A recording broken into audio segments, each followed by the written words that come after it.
जिस तरह से हम देख रहे हैं कि ये एक दरख्त है और इस दरख्त की डिफरेंट ब्रांचेस है, इसी तरह से साइंस की भी डिफरेंट ब्रांचेस होती हैं।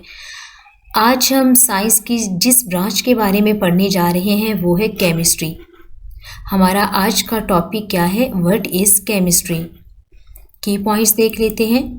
Chemistry is the branch of science. Chemistry science की ब्रांच है which deals with the properties, जिसमें हम प्रॉपर्टीज, कंपोजिशन, इसके अलावा स्ट्रक्चर ऑफ सब्सटेंस पढ़ते हैं।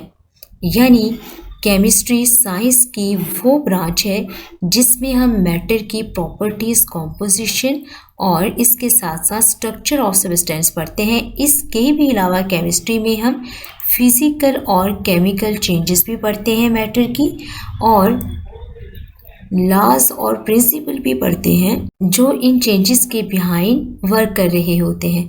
यानी केमिस्ट्री में हम किसी भी मैटर की प्रॉपर्टीज मीन उसका कलर क्या होगा, मेल्टिंग बॉइलिंग पॉइंट क्या होगा, कॉम्पोजिशन हमें बताती है कि मैटर के अंदर एलिमेंट्स और कंपाउंड की परसेंटेज क्या है।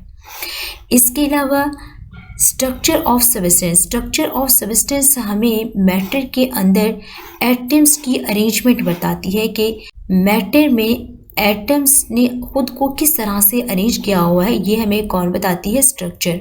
इसके अलावा कौन कौन से फिजिकल और केमिकल चेंजेस होंगे मैटर में, और उन फिजिकल और केमिकल चेंजेस के बिहाइंड कौन कौन से लॉज और प्रिंसिपल वर्क करेंगे एनर्जी की एब्जॉर्प्शन और एवोल्यूशन से, वो भी हम किस में पढ़ते हैं? केमिस्ट्री में। ये थी केमिस्ट्री की डेफिनेशन। हम इस डेफिनेशन को एक एग्जाम्पल के जरिए समझने की कोशिश करते हैं। फॉर एग्जाम्पल, हमारे पास एक मैटर है और उस मैटर का नाम है वाटर। ये वाटर मॉलिक्यूल है। इसकी प्रॉपर्टीज हम देखते हैं। It is colourless liquid. ये कलरलेस लिक्विड है, इसका कोई रंग नहीं है। सेकेंड प्रॉपर्टी वाटर की क्या है? It's boiling point is 100 degree centigrade. इसका बॉइलिंग पॉइंट क्या? 100 डिग्री सेंटीग्रेड है। ये 100 डिग्री सेंटीग्रेड पर बॉयल होना शुरू हो जाता है। इसका फ्रीजिंग पॉइंट क्या है? 0 डिग्री सेंटीग्रेड, यानी ये 0 डिग्री सेंटीग्रेड पर फ्रीज हो जाता है। इसके अलावा हमने डिस्कस किया था कॉम्पोजिशन ऑफ मैटर। अब वाटर के अंदर एटम्स की कॉम्पोजिशन क्या है वो भी हम देख लेते हैं। इस वाटर में 12% हाइड्रोजन और 88% क्या होती है? ऑक्सीजन। इसका हमें किससे पता चलेगा? कॉम्पोजिशन से। थर्ड पॉइंट पर हम देखते हैं स्ट्रक्चर। स्ट्रक्चर हमें बताती है अरेंजमेंट ऑफ एटम, यानी मैटर के अंदर एटम्स ने खुद को किस तरह से अरेंज किया हुआ है, ये हमें कौन बताती है? स्ट्रक्चर। फॉर एग्जाम्पल, ये एक वाटर का स्ट्रक्चर है। इसमें सेंटर में ऑक्सीजन और ये 2 हाइड्रोजन और इसके पास 2 लोन पेयर हैं। इसका हमें किससे पता चलेगा? स्ट्रक्चर से पता चलेगा। उसके बाद है फिजिकल और केमिकल चेंजेस। फिजिकल चेंज क्या होगा?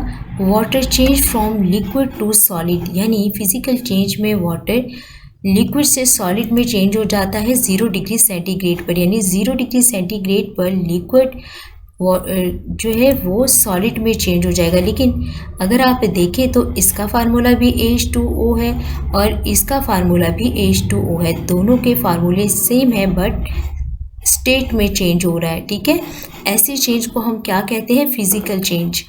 इसके बाद है केमिकल चेंज। केमिकल चेंज में हमारे पास जो प्रोडक्ट होती है वो रिएक्टेंट से थोड़ी सी डिफरेंट होगी। ठीक है, जैसे कि water decomposes in hydrogen and oxygen gases when electric current is pass through it. यानी जब हम वाटर में से इलेक्ट्रिक करंट पास करते हैं तो ये हाइड्रोजन और ऑक्सीजन गैसेस के अंदर कन्वर्ट हो जाता है। तो ये इसका क्या होगा? केमिकल चेंज होगा। नेक्स्ट हम देखते हैं कि लॉज और प्रिंसिपल। वो लॉज और principal which govern these changes, जो इन चेंजेस के बिहाइंड वर्क कर रहे होते हैं। यानी एनर्जी की एब्जॉर्प्शन और एवोल्यूशन से स्टेट में जो चेंजेस होंगी और उन चेंजेस के बिहाइंड जो प्रिंसिपल और लॉज होंगे वो भी हम इसके अंदर स्टडी करते हैं। अब हम किताब से रीडिंग करते हैं। What is chemistry? ये शॉर्ट क्वेश्चन के तौर पर भी पूछा जा सकता है। Chemistry is the branch of science which deals with the properties, composition and the structure of substance. It also deals with the physical and chemical changes in matter and the laws or principle which govern these changes. अब matter क्या होता है? Matter anything that has mass and occupies space, यानी कोई भी ऐसी चीज़ other than energy जिसका कोई ना कोई वेट हो, जो कोई स्पेस या वॉल्यूम ऑक्यूपाई करे, वो चीज़ क्या होती है? मैटर। जैसे कि पेंसिल आपके हाथ में, किताब है, इसके अलावा जिस चेयर पर आप बैठे हैं वो चेयर भी क्या है? मैटर। यानी आपके सराउंडिंग में जितनी भी चीज़ें हैं एनर्जी के अलावा, वो सारी की सारी मैटर होती हैं। मैटर के प्योर फॉर्म को हम कहते हैं सब्सटेंस।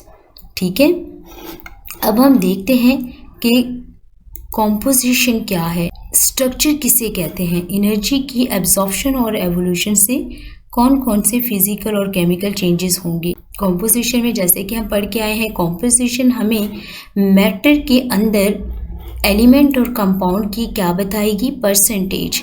और स्ट्रक्चर ऑफ मैटर, स्ट्रक्चर हमें क्या बताती है? Arrangement of atoms. मैटर के अंदर एटम की अरेंजमेंट हमें कौन बताती है? स्ट्रक्चर बताती है। इसके अलावा एनर्जी की एब्जॉर्प्शन और एवोल्यूशन से कौन कौन से फिजिकल और केमिकल चेंजेस होंगे, ये भी हमें कौन बताती है? केमिस्ट्री बताती है। थैंक यू, अल्लाह हाफिज़।